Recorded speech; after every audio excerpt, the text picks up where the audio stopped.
Good morning, everybody. I'm Don Stewart, and welcome to another edition of Breaking News. Today is Saturday, the 8th day of February, 2025. And if it's Saturday, it must mean it's time for the week in review.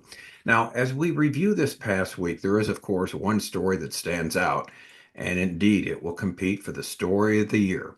Namely, Donald Trump suggests that the people of Gaza relocate while the entire area is bulldozed and new buildings are constructed. The United States will take the lead on this. He has also said there is no hurry to accomplish this. And of course, as we've been talking about all week, there's been tremendous response to it, both pro and con.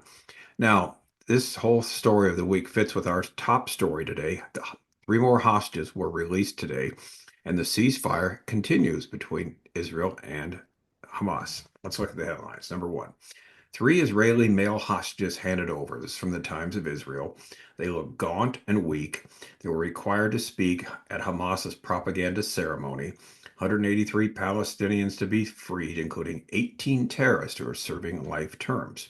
So the important thing about this first story is the ceasefire continues to hold. This is huge. Uh, no one was sure it would, at least to this time it has. Now, headline number two is really, really important because, as a story from Breitbart, an interview with Benjamin Netanyahu, and he really lays it out very well, the whole thing that's going on. So I want you to follow this here. And again, it's a Breitbart story. And here's the headline. Netanyahu knocks critics of Trump's Gaza plan. He said it's the first original idea to solve this problem once and for all. And he's correct. Israeli Prime Minister Benjamin Netanyahu ripped critics of President Donald Trump's plan for Gaza, telling Breitbart News in an exclusive interview on Thursday evening that the proposal is the first original idea to solve this problem once and for all, the first one that anyone has offered in a long time. Netanyahu says, I think President Trump's vision is the first original idea to solve this problem.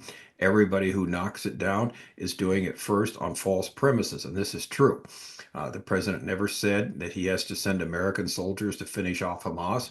We're going to do it, Netanyahu says. Nobody else has to do it. In other words, it's Israel's job. Secondly, he didn't say he would invest American government money on it because he thinks there will be enough support from countries in the Middle East and probably business sources too. And that makes a lot of sense.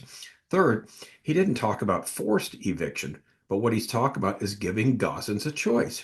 They can live in this demolition dump where they're indoctrinated all the time to go and fight and destroy Israel, or they can have an option for a better life with being relocated and having Gaza cleared up and the demolition of thousands and thousands of unexploded bombs. What's wrong with that?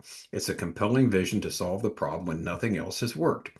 Trump rocked the world on Tuesday evening when, at a press conference at the White House alongside Netanyahu, he detailed a different vision for Gaza that nobody had ever previously considered.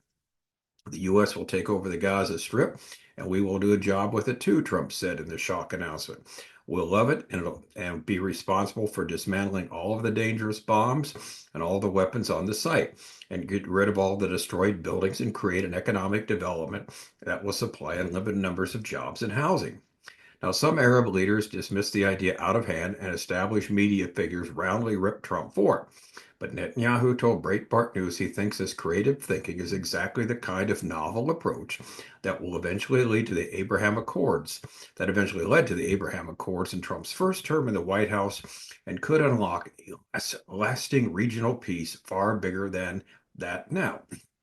I've seen this time and time again. As I said in the press conference, President Trump cuts to the chase. Netanyahu told Breitbart News he says things that people don't dare to say, and once he does, they begin to think, and then their jaws drop and they scratch their heads and say, he's right. It's indicative of how we solve problems. Everybody said we couldn't get four peace agreements with Arab countries unless we first resolved the Palestinian problem. There's a problem with that because the Palestinians don't want a solution. They want dissolution of the state of Israel. If we kept waiting for the Palestinians to agree, we would have never gotten the Abraham Accords. That's outside of the box thinking that could create a different future. And I for one think it should be pursued, and I have said so time and time again. Netanyahu said he said this as he spoke to leaders in Congress about it too, where they seem to be open to the idea and think there may be something worth examining here. He said, I said this to Republican, Democratic congressional leaders today, the leaders of the Senate, the leaders of Congress, Netanyahu said. I could see that they're sort of digesting that there's something different here, something that is worth examining. That's the story from Breitbart. Now, this is an excellent summary of the situation. The plan makes sense. It does not neglect the needs of the vast population of Gaza. Instead, it offers them hope. It stops the fighting. It's getting the hostages back, etc. Again, if you don't like it, then what's your consensus plan? Nobody has brought one forward. And the same old two-state solution, this and that, I'm sorry, just doesn't work. And so this out-of-the-box thinking is something that's needed right now. So we'll see what happens. We don't know. Nobody knows. We'll just take it a day at a time. Now, headline number three is very problematic to say the least, and very much fitting with what we've been saying here constantly on breaking news and in our ministry. Ayatollah Khamenei says no Iran-U.S. talks. They are unintelligent and dishonorable. This is another Breitbart story. Now, this is huge. Iranian Supreme Leader Ayatollah Ali Khamenei ruled out any negotiations with the United States on any important issues for the foreseeable future during remarks on Friday, warning his underlings in Tehran that attempting diplomacy with Washington was dishonorable. Some people pretend that if we sit down at the negotiating table, some problem will be solved. But the fact that we must understand correctly is that negotiating with the U.S. has no effect on solving the country's problems, he declared. Speaking at an event with the Iranian Air Force to mark the anniversary of the Jihadist Revolution in 1979.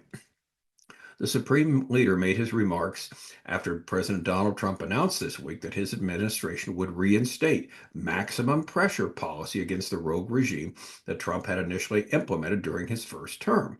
The goals of the policy are to prevent Iran, the world's premier state sponsor of terrorism, from accessing large amounts of funds to distribute to its terror proxies, and to limit its malign influence in the Middle East and Latin America, and prevent Tehran from obtaining a nuclear warhead. Prior to Trump's first administration, former President Barack Obama championed a policy of issuing concessions to Tehran in the hope that the Iranian government would use the new money and resources to help its citizens rather than finance terrorism. Obama spearheaded the efforts that resulted in the 2015 Joint Comprehensive Plan of Action, the so-called JCPOA, or Iran nuclear deal, that laid out a roadmap for lifting sanctions on Iran in exchange for dismantling its nuclear weapons program. Iran has repeatedly violated the agreement. The International Atomic Agency, the IAEA, the United Nations body that oversees nuclear development, proclaimed itself extremely dismayed by Iran's behavior last year. Why they're dismayed, I don't understand. You shouldn't expect anything else from Iran. Anyway, President Trump pulled America out of the JCPOA during his first term, and former President Joe Biden failed to restore Washington's position in the moribund agreement. The JCPOA still exists in theory, buoyed by the participation of some European nations and China. But IAEA Chief Rafael Grossi declared in June the agreement exists only on paper and means nothing. Now, Khamenei's rejection, as the article goes on to say, of any diplomacy with America on Friday appears to be a warning to his administration of the moderate President Pezeshkian not to pursue any similar deals in the future. Our government at the time sat down and negotiated. They continued to come and go. They sat down and stood up and negotiated. He reminisced about these discussions in 2015. They talked, they laughed, they shook hands, made friends. Everyone worked and a treaty was formed. In this treaty, Khamenei says the Iranian side was very generous, giving many concessions to the other side, but the Americans did not implement the same treaty. The same person who is in office now, Trump, tore up the treaty. He said he would tear it down, and he did. Therefore, negotiating with such a government is unwise, unintelligent, and dishonorable, and there should be no negotiation with it. And then he went on to say, if they threaten us, we will threaten them. If they put their threat into practice, we will do the same without hesitation. All right, here's the bottom line of all this. These words seemingly leave Israel and the United States with no choice. Apart from the harsh sanctions placed upon Iran, and an eventual military attack on Iran to destroy their nuclear program is still on the table. Again, let's emphasize now, and here's what we always do on breaking news. This is what our whole ministry is all about. Let's emphasize what we know from certain from last day's Bible prophecy. It will be Russia, not Iran, that will be the eventual military threat to Israel at the time of the end. The last day's invasion of Israel, as documented in Ezekiel 38:39, is led by Rosh, that's Russia, taking the lead with Iran, Persia there in the Hebrew text, and Turkey, Gomer, and Beth Togarmah as surrogates. So you've got Rosh, Russia, who is the leader. The leader's name is title is Gog. You've got Beth Togarmah and Gomer represents Turkey. Then Persia, of course, is ancient Iran. They're surrogates. Now, also, an army from Libya or Put will be involved, and that's something that we've talked about that has not happened yet. At this time, the United States will not be a player. In addition, the Gulf states, Saudis, etc., will not be involved in the invasion, but will merely protest. So, this is what the Bible says about what's going to happen. Now, when this invasion does occur, Israel will be taken by surprise. They'll be living in relative peace and security.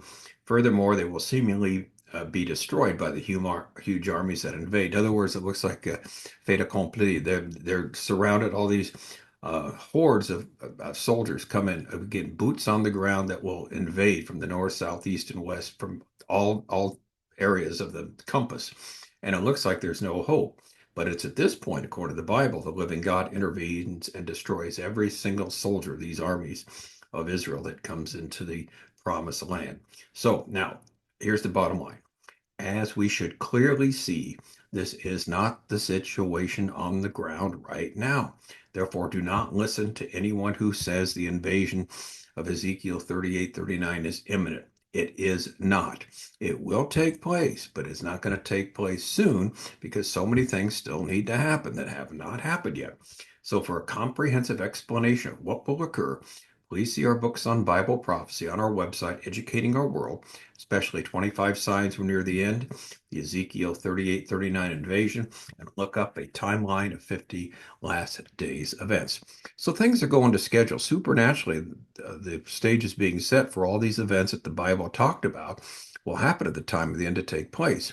The timing, again, is up to the Lord. And the last thing we should do is tell the Lord, this has to happen soon. It doesn't. It could, but we just don't know. And that's where we're always emphasizing here on this ministry. We don't know the timing of it. We know what's going to happen. We see everything being set up. But as we just mentioned, there's a number of things that still need to fall into place that haven't fallen into place yet. And if we take the Bible as our textbook, as our guide, then we know certain things still have to happen. So we're waiting to see and waiting to watch, and we know it will eventually. And so we'll just trust the Lord in the meantime, go forward, preach the gospel, teach the word of God, and be excited about the days in which we live. All right, I'm Don Stewart. Thank you so much for watching. Until next time, as always, may the Lord richly, richly bless.